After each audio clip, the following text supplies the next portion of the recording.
नमस्कार दोस्तों, चलिए जानते हैं उत्तर प्रदेश की 50 फटाफट बड़ी खबरों को सिर्फ 10 मिनट में। लेकिन उससे पहले आप यह वीडियो किस जगह से देख रहे हैं हमें कमेंट में जरूर बताएं। उत्तर प्रदेश सरकार ने लखनऊ और नोएडा में अत्याधुनिक एआई सिटी विकसित करने की योजना को अंतिम रूप दे दिया है। मुख्यमंत्री योगी आदित्यनाथ से मुलाकात के बाद कई राष्ट्रीय और अंतर्राष्ट्रीय कंपनियों ने निवेश का भरोसा दिया है। बिजली वितरण के निजीकरण और इलेक्ट्रिसिटी अमेंडमेंट बिल 2025 के विरोध में उत्तर प्रदेश के बिजली कर्मियों का आंदोलन लगातार 391वें दिन जारी है। 24 दिसंबर को पूरे प्रदेश में बड़े स्तर पर प्रदर्शन का ऐलान किया गया है। 25 दिसंबर को क्रिसमस के बावजूद उत्तर प्रदेश के स्कूलों में अवकाश नहीं रहेगा। अटल बिहारी वाजपेयी की जयंती के कारण शिक्षा विभाग ने स्कूल खुले रखने के निर्देश दिए हैं। सभी स्कूलों में विशेष कार्यक्रम आयोजित किए जाएंगे। इस फैसले को लेकर कई अभिभावकों में नाराजगी और भ्रम की स्थिति बनी हुई है। घने कोहरे और ठंड को देखते हुए उत्तर प्रदेश के कई जिलों में स्कूलों की टाइमिंग बदली गई है। कुछ जिलों में प्राथमिक कक्षाओं को अस्थायी रूप से बंद किया गया है। जिला प्रशासन का कहना है कि बच्चों की सुरक्षा को ध्यान में रखते हुए हालात की समीक्षा लगातार की जा रही है। लखनऊ में अमर उजाला संगम का शुभारंभ हो गया है। 2 दिन चलने वाले इस सांस्कृतिक महोत्सव में देश भर से आए कलाकार अपनी प्रस्तुतियां दे रहे हैं। पहले दिन प्रसिद्ध कवि कुमार विश्वास के काव्य पाठ ने दर्शकों को भावुक और मंत्रमुग्ध कर दिया। ताजमहल में पर्यटकों की भारी भीड़ को देखते हुए 25 दिसंबर से 5 जनवरी तक विशेष प्रवेश व्यवस्था लागू की गई है। इस दौरान बिना ऑनलाइन अग्रिम बुकिंग के प्रवेश नहीं मिलेगा। पर्यटन विभाग का कहना है कि यह व्यवस्था सुरक्षा और भीड़ नियंत्रण के लिए की गई है। कानपुर में एक तेज रफ्तार लग्जरी कार ने नियंत्रण खोते हुए बैरियर तोड़ दिया। हादसे में अटल घाट चौकी प्रभारी, एक दरोगा और होमगार्ड जवान गंभीर रूप से घायल हो गए। घटना के बाद मौके पर अफरा तफरी मच गई और आरोपी चालक को हिरासत में लिया गया है।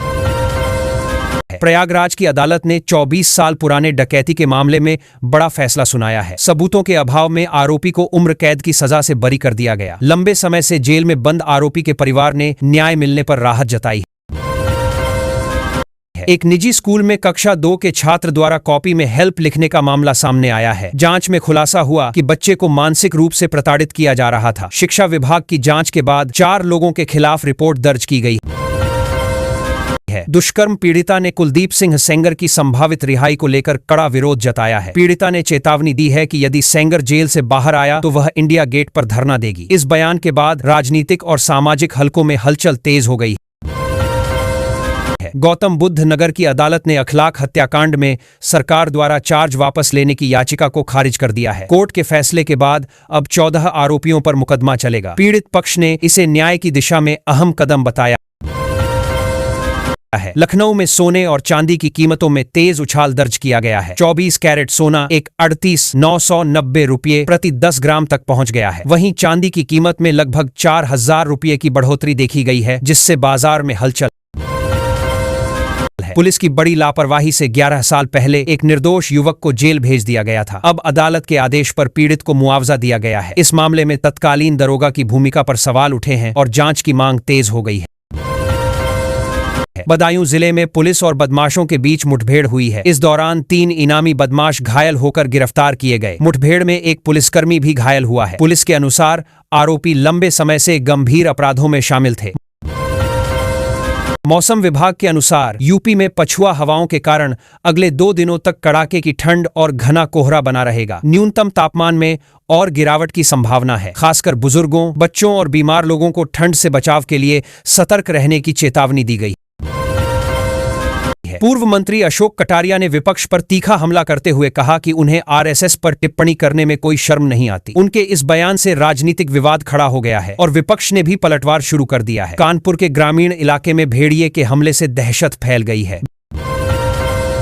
भेड़िया एक बच्चे को मां की गोद से छीन कर ले गया। घटना के बाद वन विभाग और पुलिस की टीमें इलाके में सर्च ऑपरेशन चला रही हैं।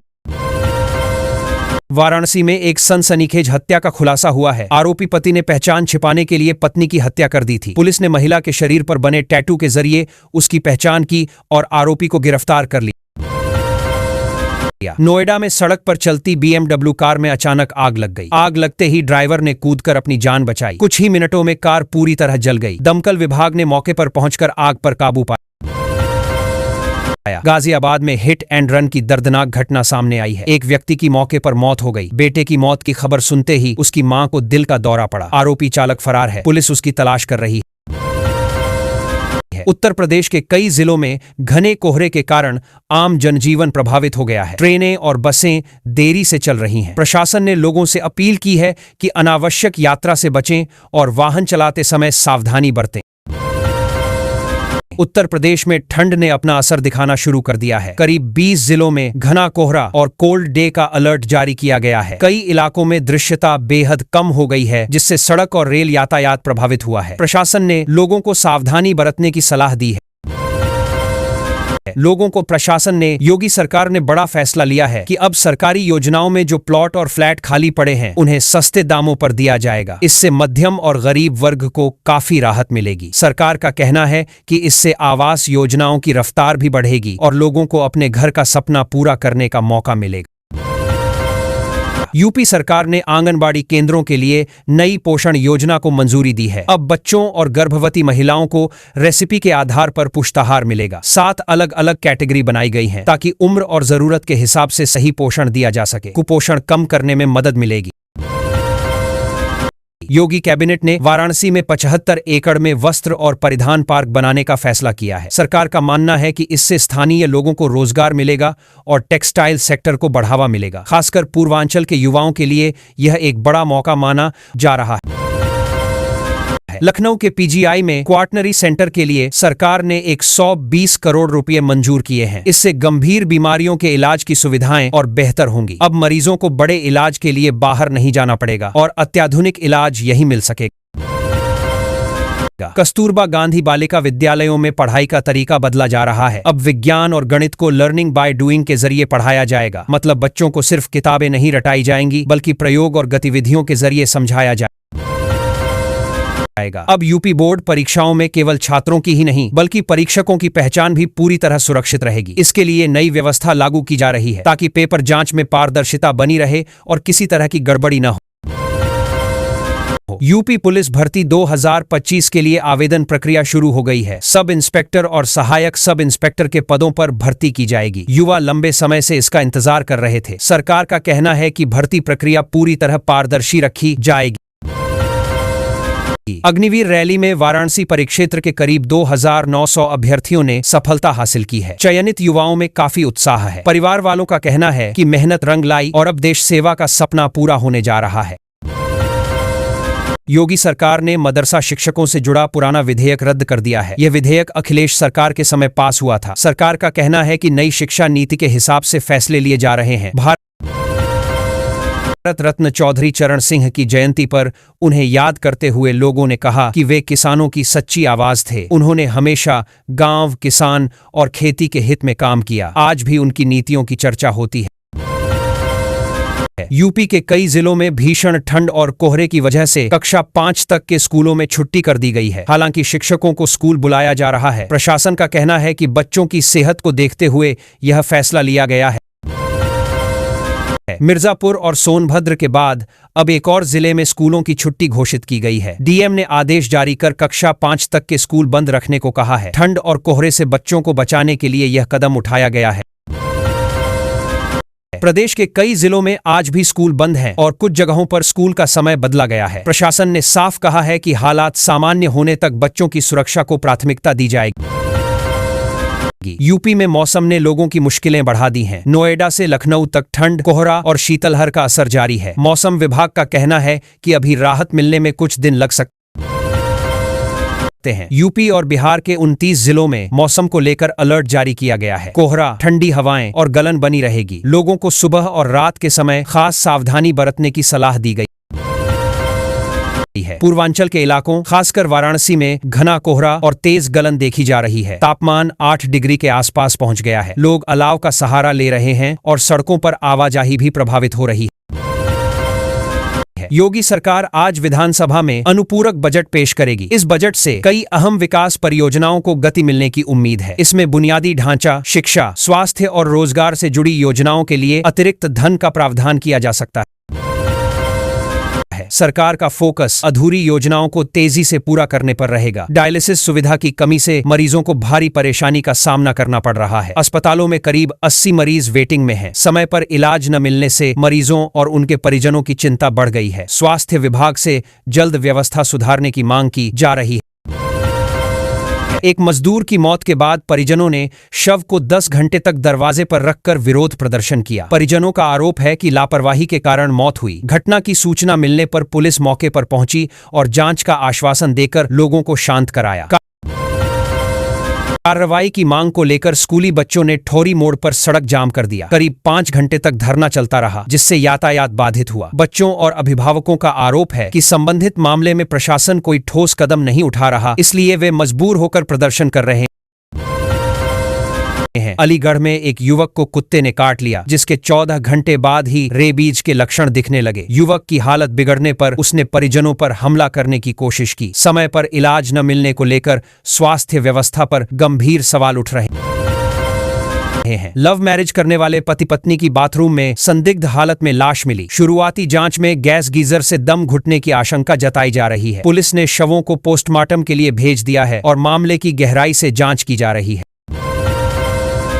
माघ मेले के मद्देनजर रेलवे 1 जनवरी से रिंग रेल सेवा शुरू करेगा। इससे श्रद्धालुओं को संगम और आसपास के क्षेत्रों तक पहुंचने में सुविधा होगी। रेलवे प्रशासन का उद्देश्य भीड़ प्रबंधन और यात्रियों को सुगम यात्रा उपलब्ध कराना है।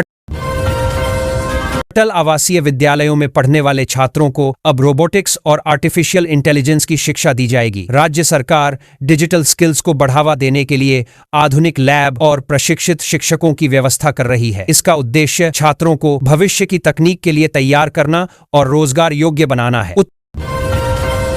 उत्तर प्रदेश सरकार जल्द ही आयुष ऐप लॉन्च करने जा रही है। इस ऐप के माध्यम से लोगों को घर बैठे आयुर्वेद, योग, प्राकृतिक चिकित्सा और होम्योपैथी से जुड़ी सेवाएं मिल सकेंगी। ऑनलाइन परामर्श, इलाज की जानकारी और नजदीकी केंद्रों का विवरण भी उपलब्ध कराया जाएगा। यूपी में डीएलएड प्रशिक्षु 27 जनवरी से निपुण विद्यालयों का आकलन करेंगे। इस दौरान शैक्षणिक गुणवत्ता, बच्चों की पढ़ाई और स्कूल व्यवस्था की समीक्षा की जाएगी। बेहतर प्रदर्शन करने वाले प्रधानाध्यापकों को सम्मानित किया जाएगा, जिससे शिक्षा व्यवस्था में प्रतिस्पर्धा और सुधार को बढ़ावा मिल सके।